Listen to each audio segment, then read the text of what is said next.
Dear friends, എല്ലാവർക്കും എൻ്റെ അഗ്രോഗ്രീൻ എന്ന ചാനലിലേക്ക് സ്വാഗതം. അപ്പോൾ ശീതകാല പച്ചക്കറികൾ ഇനിയും നടാത്തവർ വിഷമിക്കേണ്ട കാര്യമില്ല. ഇനിയും നമുക്ക് ശീതകാല പച്ചക്കറികൾ നടാം. പക്ഷേ ഇനി വിത്ത് പാകി മുളപ്പിച്ച് നടുക എന്ന് പറഞ്ഞാൽ അത് നല്ല വിള കിട്ടുകയില്ല. അതുകൊണ്ട് കഴിവതും തൈകൾ വാങ്ങി നടാൻ ശ്രമിക്കുക. സമയം കഴിഞ്ഞിട്ടില്ല. ഇതുപോലുള്ള തൈകൾ വാങ്ങി നടുകയാണെങ്കിൽ നമുക്ക് ശീതകാല പച്ചക്കറികൾ നല്ല രീതിയിൽ ഉണ്ടാക്കിയെടുക്കാൻ സാധിക്കുന്നതാണ്. വിത്തുകൾ പാകി അത് മുളച്ച് രണ്ടില പരുവമായി വരുമ്പോഴേക്കും സമയം കടന്നു പോകും. ആ മഞ്ഞിൻ്റെ തീവ്രതയൊക്കെ കുറഞ്ഞു കഴിഞ്ഞാൽ നല്ല ഫലം കിട്ടുന്നതല്ല. അപ്പോൾ കഴിവതും തൈകൾ വാങ്ങി നടുവാൻ ശ്രമിക്കുക. നല്ല തൈകൾ നഴ്സറികളിലൊക്കെ കിട്ടുന്നുണ്ട്. ഞാൻ പാകി കിളിപ്പിച്ച് നട്ട ശീതകാല പച്ചക്കറികളാണ്. ഏകദേശം 1 മാസം ആകാറായി വരുന്നു. നല്ല രീതിയിലുള്ള വളർച്ചയാണ് കാണിക്കുന്നത്.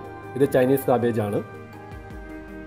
അതുപോലെ കോളിഫ്ലവർ, കാബേജ്, ബ്രോക്കോളി, ഇത്രയുമാണ് ഞാൻ നട്ടിരിക്കുന്നത്.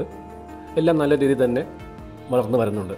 അപ്പോൾ ഇതിന് ഞാൻ കൊടുത്ത വളങ്ങൾ എന്ന് പറയുന്നത് ആഴ്ചയിലൊരിക്കൽ നമ്മളെ കടലപ്പിണ്ണാക്ക് പുളിപ്പിച്ചത് ഇതിനൊഴിച്ചു കൊടുക്കാറുണ്ട്. ഇത് നട്ടപ്പോൾ കോഴിവളമൊക്കെ ഉപയോഗിച്ചാണ് നട്ടത്. ചാണകപ്പൊടി, കോഴിവളം. നമ്മൾ എല്ലുപൊടി കൊടുക്കേണ്ട കാര്യമില്ല. കാരണം എല്ലുപൊടി സ്ലോ ആയിട്ടാണ് അതിൻ്റെ പ്രവർത്തനം. അതുകൊണ്ട് എല്ലുപൊടി നമുക്ക് ഒഴിവാക്കാവുന്നതാണ്. പിന്നെ വേപ്പിണ്ണാക്ക് വെള്ളത്തിൽ കലക്കി പുളിപ്പിച്ച ശേഷം ഒഴിച്ചു കൊടുക്കുന്നതാണ് നല്ലത്. അല്ലെങ്കിൽ ചിലപ്പോൾ ഇത് കരിഞ്ഞു പോകാൻ സാധ്യതയുണ്ട്. ഞാനിതെല്ലാം കൂടി മിക്സ് ചെയ്ത് വെച്ചതിന് ശേഷം 2-3 ദിവസം കഴിഞ്ഞിട്ടാണ് ഇതിൽ ഒഴിച്ചു കൊടുക്കുന്നത്. അതിനുശേഷം ഇനി ഇതിൻ്റെ മൂടിൽ നമ്മൾ മണ്ണ് കൂട്ടി കൊടുക്കുകയാണ് വേണ്ടത്. നടുമ്പോൾ ആ കാര്യം ശ്രദ്ധിക്കുക.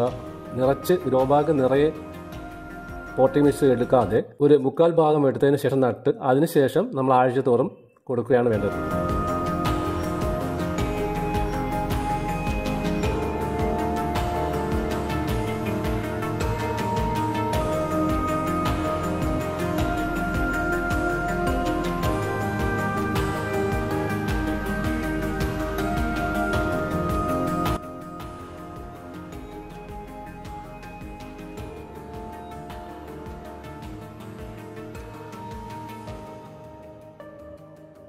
ഇത് കെയിൽ എന്ന് പറയുന്ന ഒരു ചെടിയാണ്. കെയിൽ നിങ്ങൾക്കെല്ലാം അറിയാമായിരിക്കും. ഒരു സലാഡിനൊക്കെ ഉപയോഗിക്കുന്ന ഒരു സാധനമാണ്. അപ്പോൾ ബാക്കിയെല്ലാം നട്ടിട്ടുണ്ട്. എല്ലാത്തിൻ്റെയും അടിഭാഗത്ത് കുറച്ച് കരിയില കമ്പോസ്റ്റൊക്കെ ഇട്ടതിന് ശേഷമാണ് നട്ടത്, വെയിറ്റ് കുറയ്ക്കാൻ വേണ്ടി. അപ്പോൾ ഇതുപോലുള്ള തൈകൾ നിങ്ങൾ കിട്ടുകയാണെങ്കിൽ വാങ്ങി ഇനിയും നടാവുന്നതേ ഉള്ളൂ. സമയം കഴിഞ്ഞിട്ടില്ല.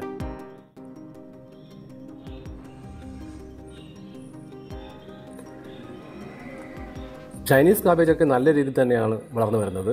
നല്ല വളർച്ചയുള്ള ഒന്നാണ് ചൈനീസ് കാബേജ്.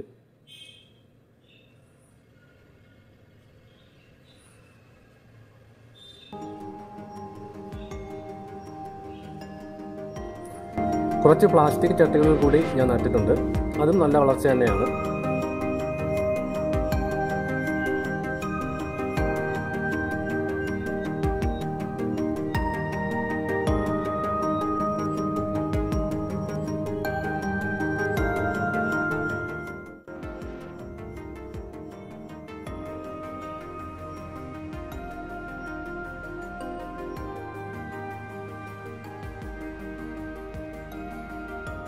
ഇതാണ് കെയിൽ എന്ന് പറയുന്ന പച്ചക്കറി.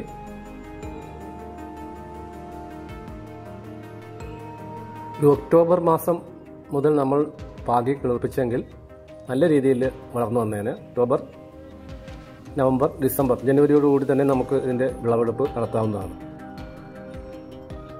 അപ്പോൾ ഇതൊരു ചെറിയ വീഡിയോ ആണ്. എല്ലാവർക്കും ഇഷ്ടപ്പെട്ടെങ്കിൽ ദയവ് ചെയ്ത് ലൈക്ക് ചെയ്യുക, സബ്സ്ക്രൈബ് ചെയ്യുക. അതുപോലെ തന്നെ ആ ബെല്ലൈക്കൺ കൂടി ഒന്ന് ഇനേബിൾ ചെയ്തേക്കുക. എല്ലാവർക്കും നല്ലൊരു ദിവസം ആശംസിച്ചുകൊണ്ട് നിർത്തുന്നു. നന്ദി, നമസ്കാരം.